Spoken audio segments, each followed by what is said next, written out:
Welcome to another CEO Wisdom podcast. We have Devorah Stein with us. She is founder, CEO, coach, PCC, people strategist, and facilitator at The Hive, coaching, culture, leadership. Basically, she's in Cape Town. Quite an interesting person as well. Has a cool background. We're going to talk about that today. Devorah, can you introduce yourself and tell us a bit more about The Hive? Thank you, Charles. It's wonderful to be here today. A real privilege. Thank you for having me. Well, that was a fantastic intro. A little bit more about the Hive. So we really work to accelerate human potential, and we're all about tapping into the hidden power that exists within people, teams, and organizations, and it's a real passion of ours. Who do you work with typically? What kind of clients? So anything from startup through to scale up. We do have some corporate clients as well, where we work in the team and culture space. But I would say our sweet spot is in the scale up space and quite a lot of tech companies as well. So executives and leaders and their teams. And how do you get to these clients? Cold email, ads, referrals? What do you use to get to these clients? Yeah, it's a great question. So yeah, up until this point, I'd say we've been pretty privileged in that probably 80% of our work is referrals and then repeat clients. So I'd say that's a real success. It means we're thankfully doing something right. And then the rest, I think, comes from some of the social media. Yeah, grateful that we haven't had to invest too much in marketing yet. What do you work with your clients? Typically, what challenges do they face and how do you help them solve these? Yeah, that's such a great question. So it does vary, but I'll start with the individuals, executives and leaders. The themes that I'll speak to, the first one that comes to mind is clarity.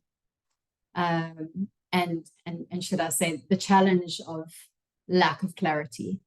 A lot of our clients, especially during COVID and then coming out of that tumultuous time, went through a pretty significant existential crisis, if you will. A lot of people questioning their purpose and their values and their priorities and what it is that they're doing with themselves, their lives, their relationships, their businesses. And so supporting our clients to get clarity, and that's the first piece. And then the second one is navigating transitions. So many of our clients are in the process of either making a big business change or transition.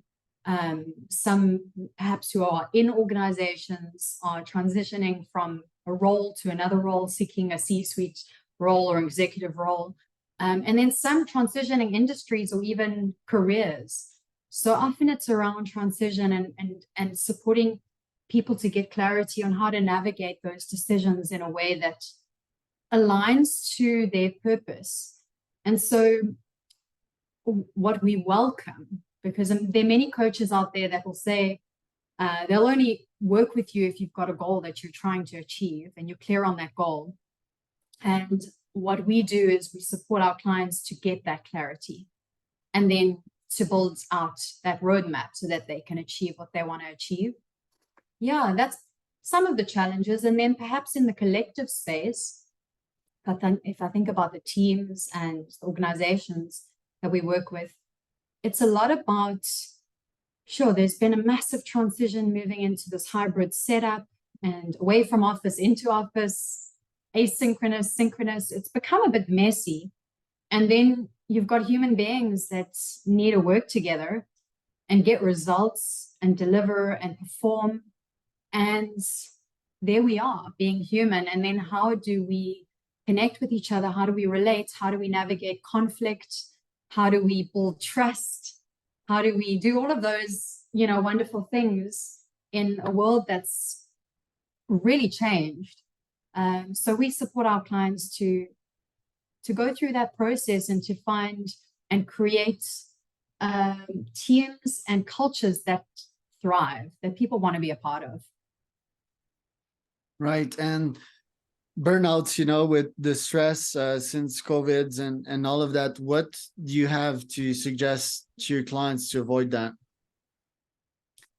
Sure. Yeah, I think it's a big topic. It's a hot topic at the moment as well, burnout, and it's a massive risk to organizations.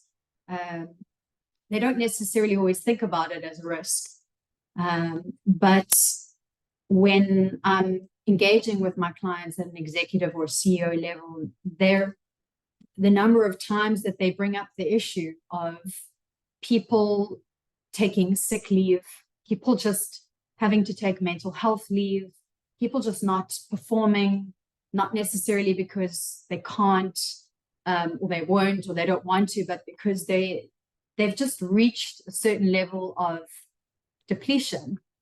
And it's less of an issue of, or should I say, some of the solutions that organizations have gone to, like, you know, giving them free yoga, or, you know, having an annual wellness day, or some extra fruit in the canteen, or whatever it is.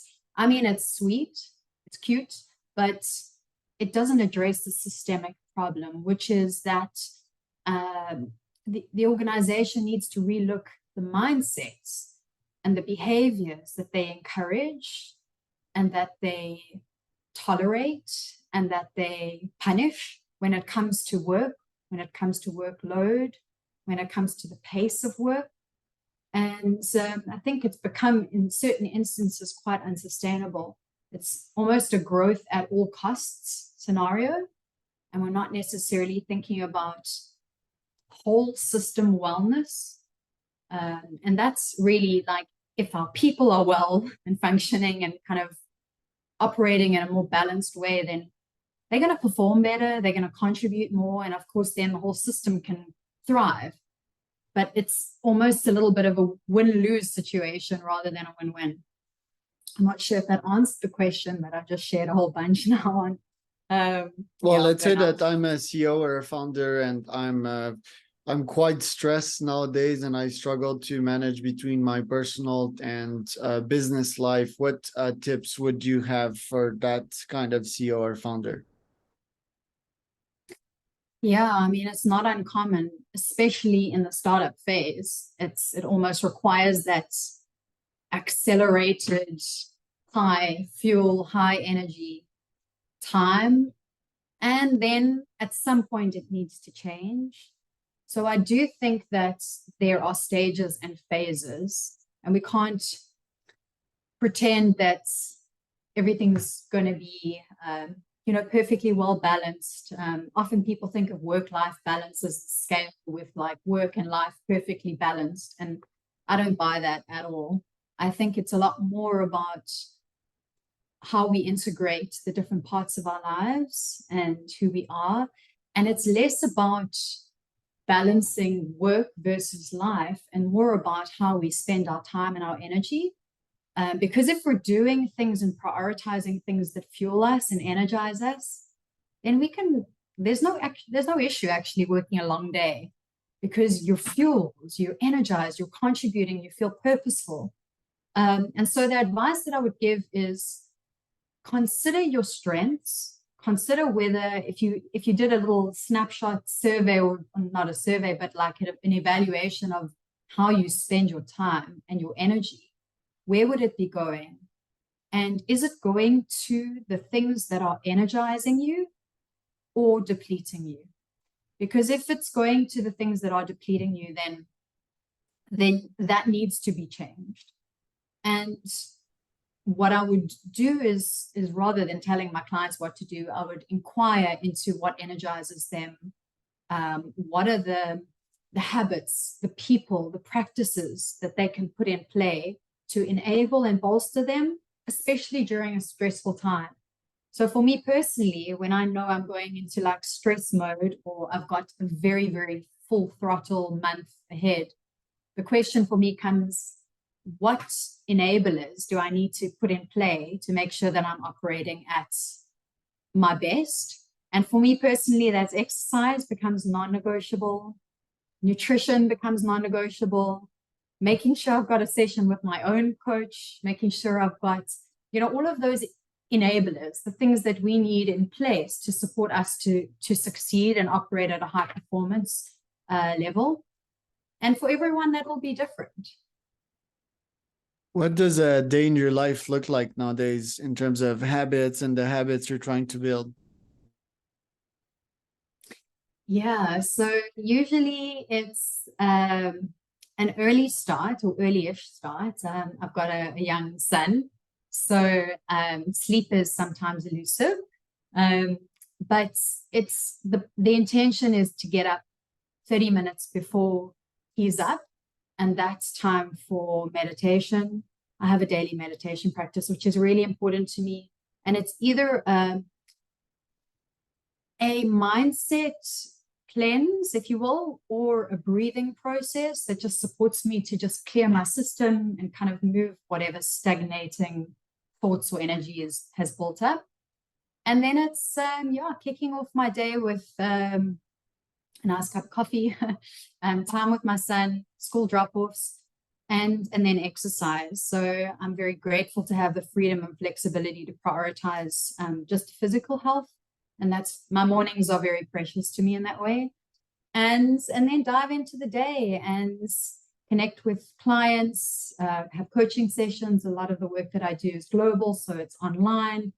And engage with the other associate coaches and facilitators that I work with, and meet with new people. I absolutely love connecting with other interesting and fascinating human beings. I find human beings just phenomenal.